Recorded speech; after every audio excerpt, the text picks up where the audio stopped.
gather not only to remember history, but to feel it, to honor it, and to carry it forward. We stand in the shadow of a powerful legacy, one shaped by courage, conviction, and an unshakable belief in freedom. Among those who helped shape that legacy is James Mars, a man whose life and work were devoted to justice, dignity, and the return of the Amistad Mandate to their homeland. And tonight we are honored to welcome someone who carries that legacy forward, not only in name, but in purpose. Reverend Dr. Shelley D. Best is a descendant of James Mars, but more than that, she's a living expression of the values he stood for.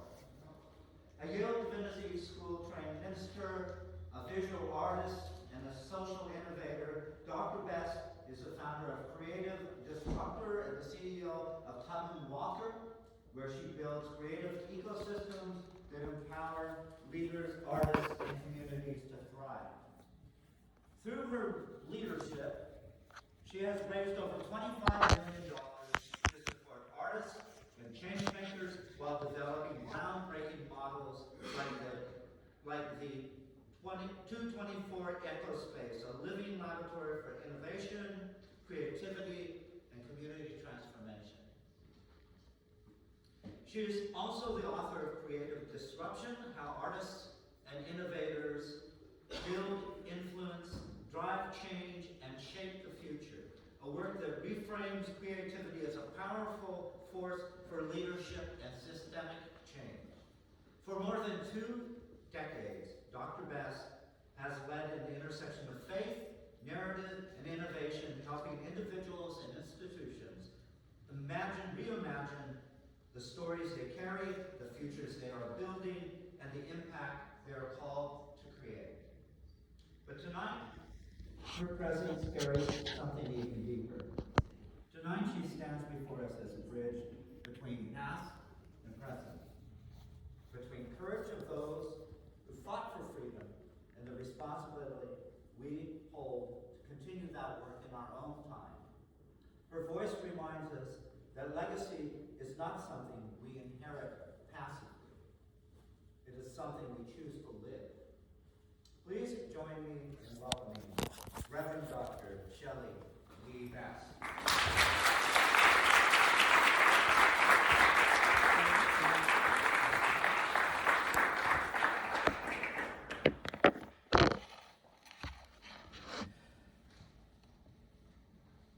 Take a moment with me, if you will, and imagine yourself as an 8-year-old child, and it's dark. And imagine you've been in the midst of your family and you knew something was going on in the house. You just felt the tension between your mother and your father, and you knew something was happening. Imagine yourself as that 8-year-old child in a horse and carriage on a very dark road. Jupiter Mars and Fanny Mars knew they had to make a move. They could not stay where they were. They had to do something new, even though everything was telling them to stay right where they were and to follow the rules as had been prescribed by life. And yet, Jupiter, a man who had been a Revolutionary War soldier, knew deep inside that they could not stay in Canaan. They could not stay where they were. They had to make a move and risk their lives for the possibility of freedom. It was a very dark road. There were no headlights. There were no street lights. And as some of you know, here in Connecticut, we still have towns like that right now. And it was a very dark road, and the horses were going along the road, and the father was panicked about the way in which they were getting out of town. You see, they were enslaved people who were owned by the pastor of North Canaan Congregational Church, which it is now, but the church that was in that community. Reverend Amos Thompson owned them. And they knew they had to get out of that place because Reverend Thompson's wife, who had been born and raised in Virginia, wanted to go back home. She wanted to get back south in the Loudoun County area of Virginia. She wanted to get back to her neck of the woods. And you see, she had come up to Connecticut with Fanny, who she owned, who was given to her by her family. And she wanted to take Fanny back down to Virginia with her, along with James Mars and the children and the family.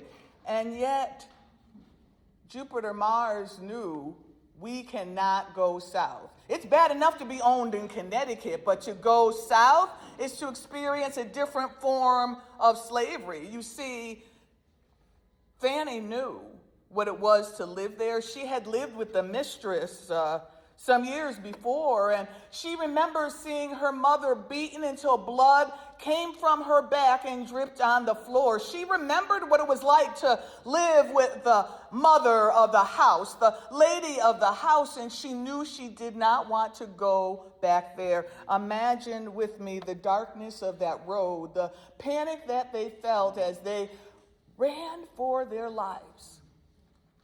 They made a calculated decision. They had to decide, do we go from Canaan to Massachusetts, and that way we're closer to Canada towards safety, or do we take a chance and go to Norfolk, only about half an hour away, our time now? And they made the decision to go to Norfolk because they knew, just like it is right now, there was this thing between Canaan and Norfolk. You know, it's a funny thing about small towns in Connecticut. People can have little funny riffs.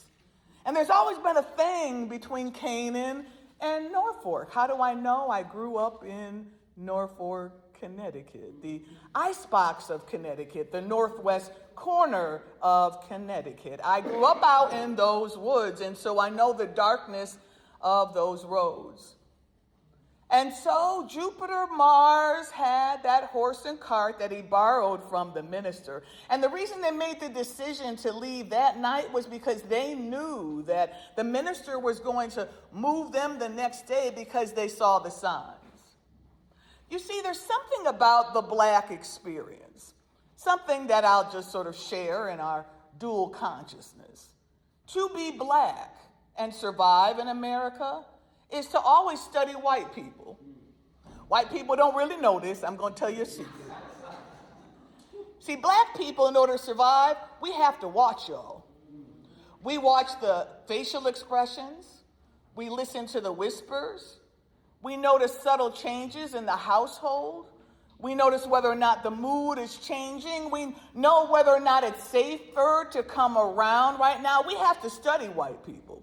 You know, it's a funny thing. Black people study white people. We know the differences of your hair. We know the differences of your skin. We know the differences of your diet. We know the preferences. Black people have had to study white people for survival, and yet white people don't even notice us.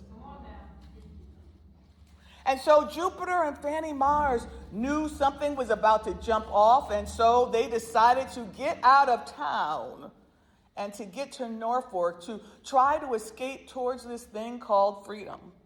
And they arrived in Norfolk at about 1 o'clock in the morning at the innkeeper. And they arrived there, and then Jupiter sent the horse and cart back, and they were determined that they were going to live in the woods for a little while and take the support and the help of the people that were there. Now, I'm not here to tell you that the people of Norfolk were radical activists. They were just some good people, some not interested in being involved in this stuff at all. But Jupiter Mars knew there would be enough good people there that might help them get out of their situation and get a new life. Imagine being that child in that cart with that tension in the atmosphere, knowing you were enslaved, but knowing you are getting away, hoping that perhaps you might find this thing called freedom. Imagine being on the road. Jupiter, a Revolutionary War soldier who fought for freedom in this country, 1776. Fought for freedom in this country in the name of someone else. That was common at the time, that often the enslaved would be sent out to fight in the war for the affluent. But Jupiter fought in that war, and I'm sure he thought that after he fought in the war that something would change and shift. And it didn't really, other than the fact that he was sold to Reverend Thompson. Reverend Amos Thompson, a man of the cloth who said that this is what it is, and there is a place for the enslaved, and he preached the gospel. And yet somehow his preaching the gospel had been skewed by his experience as well. Isn't that an amazing thing?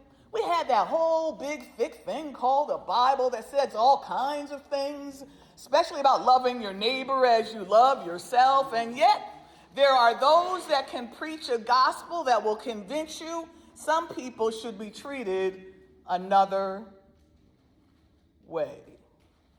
And that was the case. Let that sit for a moment. They arrived to that place and hid in the woods, and people in Norfolk would bring them food out in the woods, and they would hide in different houses, and they would navigate, because obviously black people would be noticed in Norfolk. Even today, black people are noticed in Norfolk. And so they knew that they had to rely on the help of those that were in the midst, that they might be able to have another experience. So they lived out there in the woods. One day when James was playing by the river, the minister in Norfolk came by, and he saw him, and he knew who he was. Obviously, you're black and you're here by the river. You probably are one of the missing people from Canaan. And he said to James Mars, "Hello, young man, who are you? What's your name?" "I don't know, sir." "Where's your mother and your father?" "I don't know, sir." "How long have you been here?" "I don't know, sir." It was his own way of resistance and not sharing information and trying to avoid the lie. James Mars knew something about finding life another way. So tonight we're going to talk a little bit about living and journeying in his footsteps. And this is sort of the James Mars theology of experience. Now, for a moment, I want you to think about the 4 pillars that I'll be sharing with you this evening. Tonight, we're going to look at the 4 movements. And the 4 things I want you to meditate on are these words. First, James Mars reimagined another way. Next, he resisted. Then he repaired even his own soul. And finally, he rose and he helped others rise with him. That was the theology of James Mars.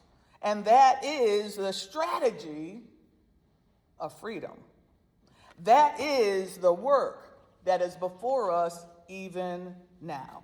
So who was James Mars? And thank you, Andre, for that wonderful presentation to give us a sense of James Mars.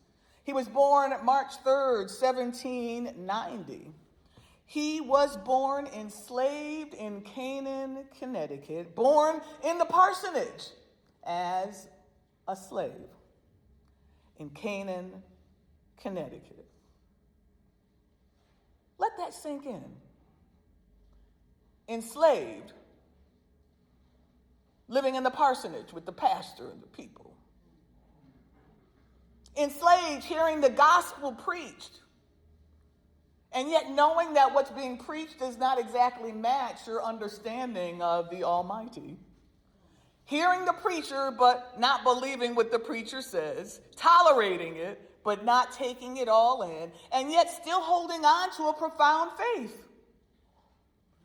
Ciphering out that which you believe and that which you don't believe. You know, people talk about the importance of what? Eat the meat and spit out the bones. And so James Mars and his family knew something about taking that which they believed about the divine and then setting aside some of the things that were taught that they could not agree with. Yeah, slavery in Connecticut. Slavery in New England, not the South, but here in the North, in Connecticut, the so-called land of steady habits. His father, Jupiter, had been purchased by Reverend Thompson for an arranged marriage with Fanny, so Fanny could be married to somebody. Imagine that, you know, your boss just goes buy somebody for you that you're going to marry. And that was the experience. And so Jupiter was brought to her, and they had 2 children, James and Joseph, who were raised in Canaan. And yet they knew there had to be something more. And so that night, as they rushed in the dark, they knew they could not go back to where they were. They knew they had to go for something new and reimagine another way. So this is actually my story too. I didn't realize it until I was invited to an event at First Congregational Church in Norfolk, where my pastor friend, Reverend Eric Olson, is there. Good-hearted, liberal-hearted person. He says, Shelley, we're having this event in Norfolk. We want you to come. We're celebrating the life of James Mars. So I knew from the way he said it, okay, this must be sort of an activist kind of thing. I think James Mars must be black. I don't know. But Eric is excited about it, and he's an activist, and he's my friend. So I'm going to check out this guy called James Mars that I know nothing about, even though I was born and raised in Norfolk, Connecticut. Let me explain something about being born and raised in Norfolk, Connecticut, a community untouched by time even today. If you were to go to Norfolk, Connecticut today, you drive in and it still is a little village that kind of feels like 1950. I don't think it's really changed much since then. It is the beauty of a New England community, the wonderful colonial buildings, the green grass, bucolic. This is the image of Connecticut that we all imagine. It's everything that would be on Christmas cards. This is what Norfolk looks like. It is a beautiful, pristine environment. When I travel up Route 202 and I get up into the higher elevation and I see this sign when you come out of Winsted that says, the highest elevation in Connecticut. That's how you know you've arrived at Norfolk. And there's something that happens. The air kind of lights you up. That oxygen, that fresh air kind of feeling. And then you enter into this beautiful place untouched by time. Well, for me, I grew up in Norfolk, and to give you context, I was born in 1962, so I'm that last generation of baby boomers. Baby boomers were a different type, you know. And I'm recognizing as a baby boomer, we are more different than we even think, especially in times like these. Because baby boomers have this idea that things should be a certain way, there's certain rules. If you do X, you will get Y. Right is right and wrong is wrong, and this is democracy, and this is how things are. So baby boomers right now are like, this is not the way things are supposed to be.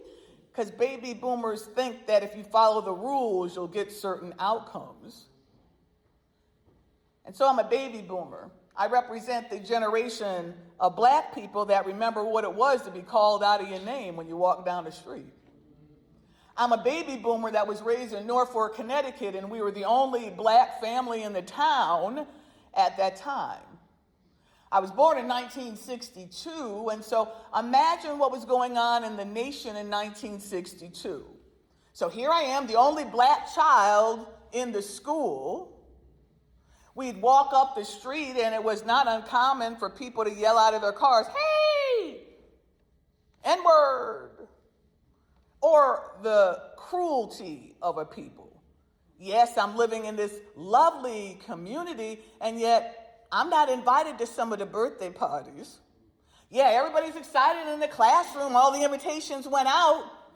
I didn't get one. Why? Because we weren't allowed in some people's houses back then. 1962, there were some places we could not go in the northwest corner of Connecticut. I remember being near the Yankee Peddler Inn in downtown Torrington when we got to the city. And we'd see the Yankee Peddler Inn, but we knew we could not go inside there. That's just the way it was. Growing up in the northwest corner, I can recall my grandmother, who was a very dignified woman, very stylish, very dignified. She really loved her Talbot's outfits.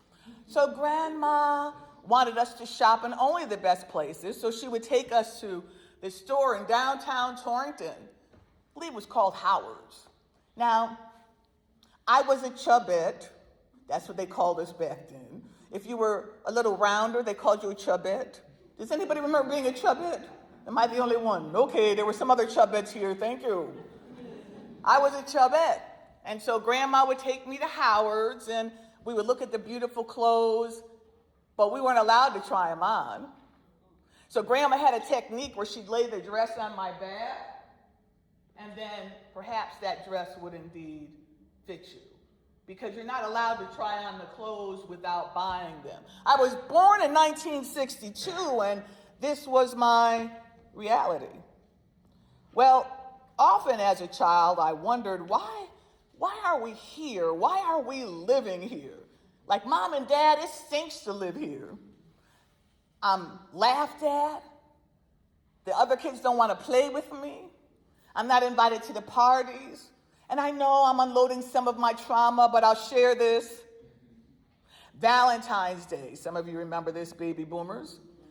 We get those box of cards, and there's all kinds of cards in the box, and you put a little envelope on the front of your desk, and they would put your Valentine in the folder.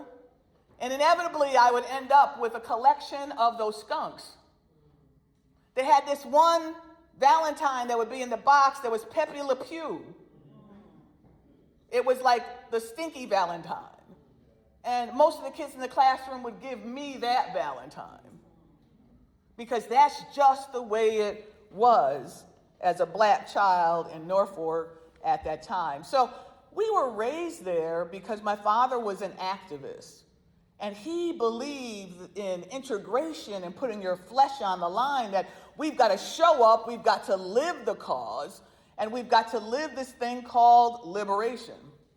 I remember as a child, like, this stinks. I know I've got to be good in school, but they're teasing me. It's rough. It's harsh. I didn't like the exclusion. I didn't like being teased. I didn't like the pain.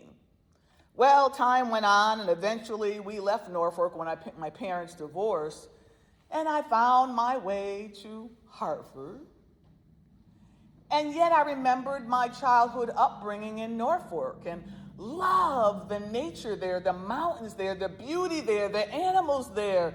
It's such a serene place, and yet deep in my own heart, I felt tremendous pain, like I could not go back to my hometown. Take a moment and think about what it would feel like not to be able to go back home. Well, you can't go back to your home because it's too much pain. As I journeyed, I knew I had to work on some of my trauma, some of my issues, because I was trained to be an activist from childhood. And this thing called race, I knew I had to continue to do the work to find ways to be able to get along, to connect, to change things. And so I'm so very grateful that along the way, I became friends with the pastor, Eric Olson, and he was the one that held my story.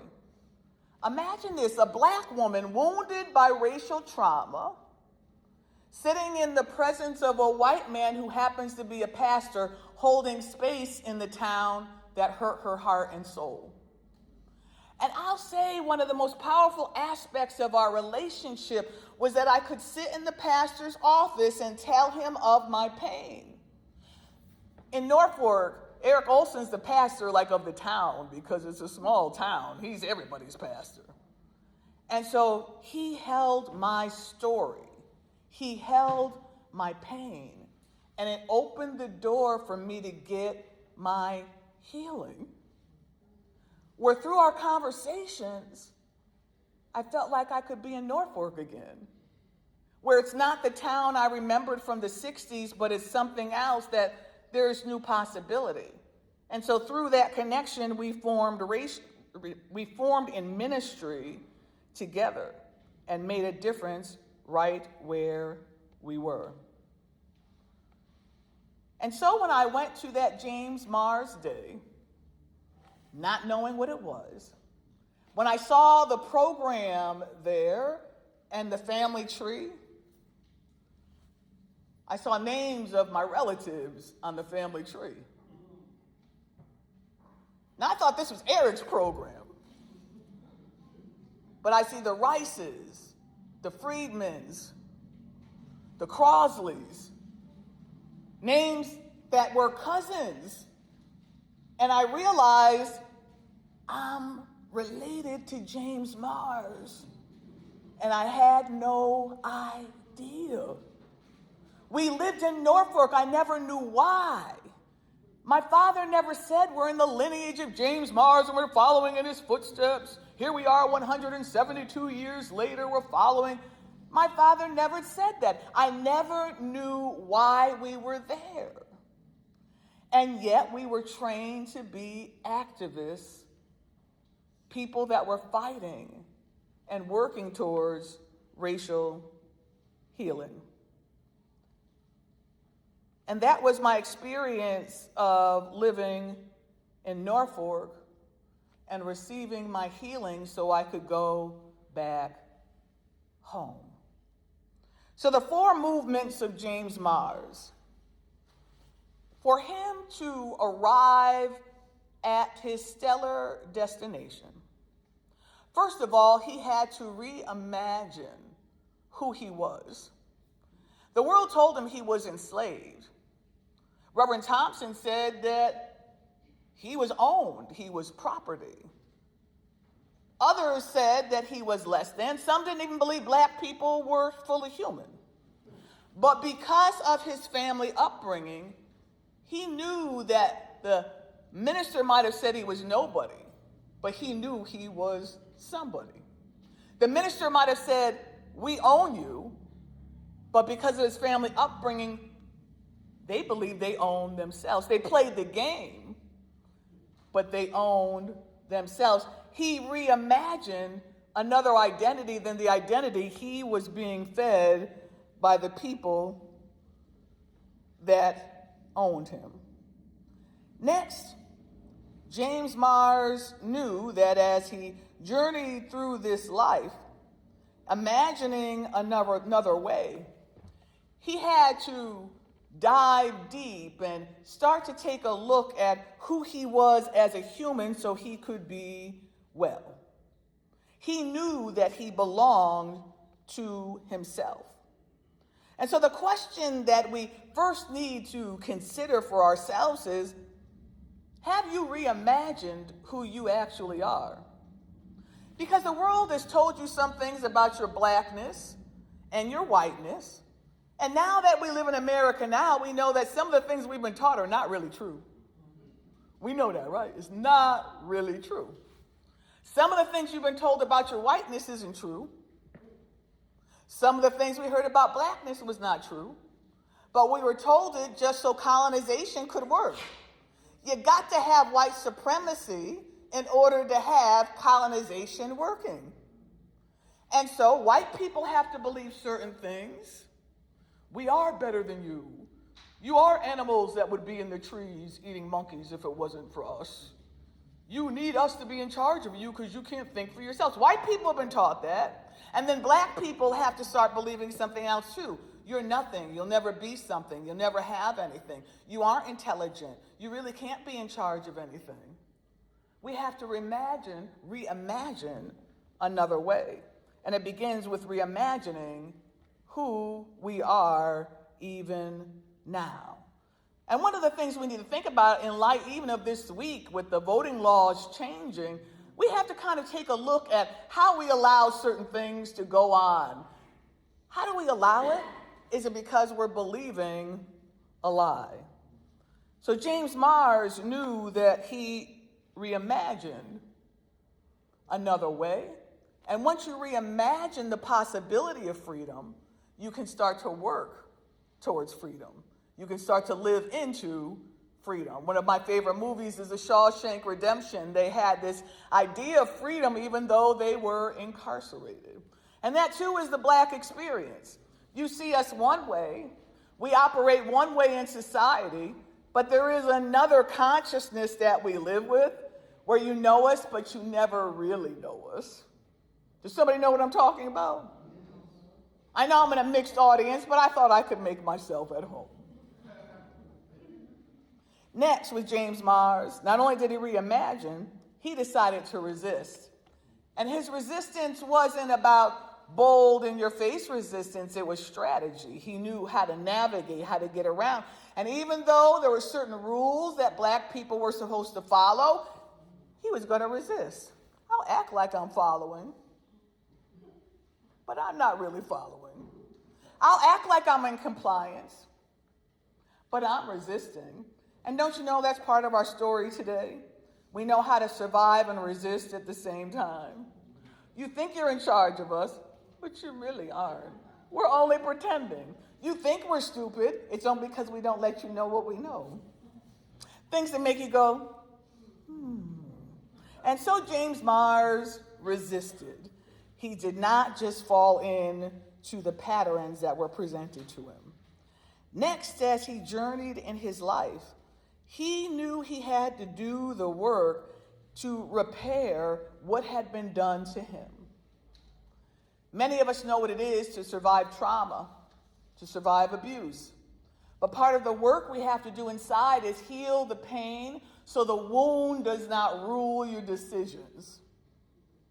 As Black Americans, we must do the work of healing the wound so the wound does not rule our decisions. As white Americans, we need to heal the wound so the wound does not rule our decisions. As long as you think people are not human, you will do all kinds of things to them. Take a look at what's happening across our country now. The cruelty is because some people have not healed.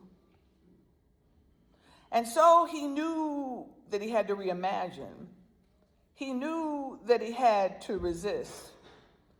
And then his personal work was to repair, to dive into his own heart and get in touch with that stuff that lives there when you have been wounded, and know you've got to get in touch with your own healing in order to be effective in the change you want to bring about in the world.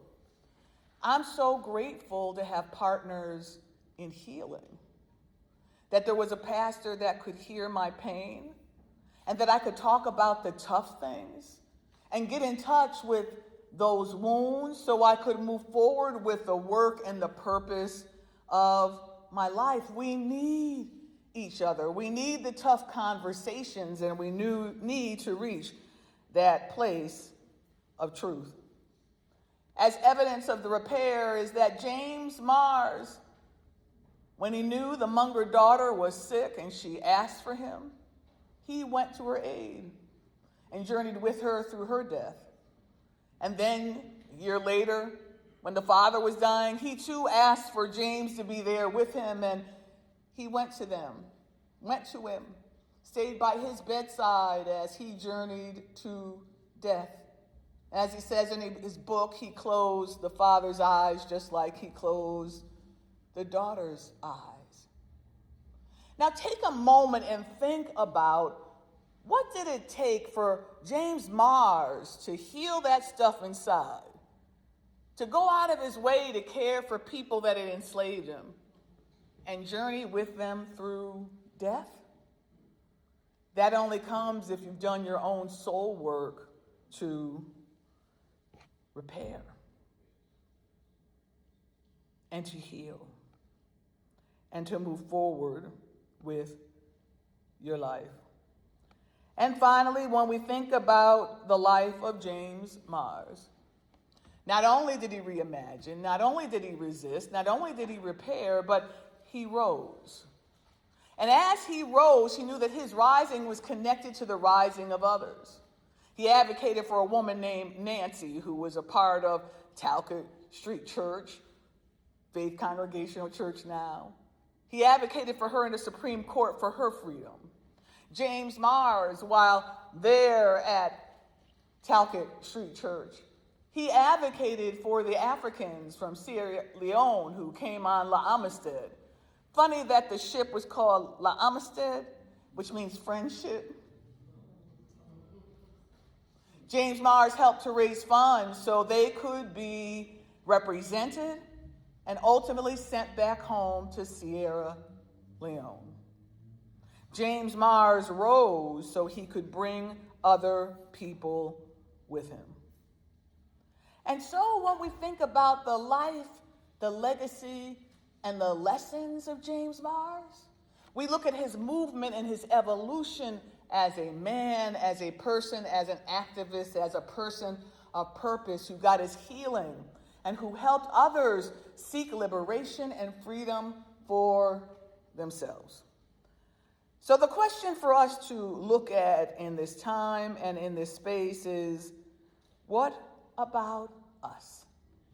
It's 2026. Are you living truth or are you living the lie? Are you focused on your own convenience or are you focused on the wellness of all of humanity? Where is your faith in 2026? Is your love of humanity showing, or do you neglect it for convenience sake? So the last R that I would lift up, even though I say there are only 4 words, the final one is that James Mars made a decision never to return again to being enslaved.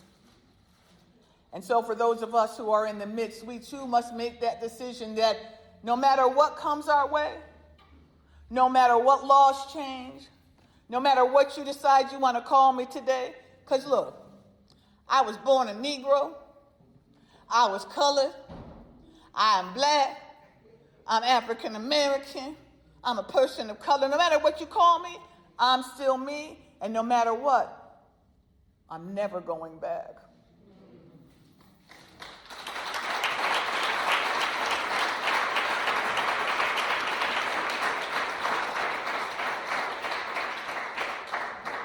And so, as we celebrate the life and the legacy of James Mars, we too have an opportunity to decide to hold on to the story of an enslaved man who spoke truth to power, the story of an enslaved man who decided to have agency for himself and live another way instead of the world telling him and dictating how he was to live. And so I share with you the gift and the opportunity to walk in his footsteps, to reimagine, to resist, to rise, and to never return.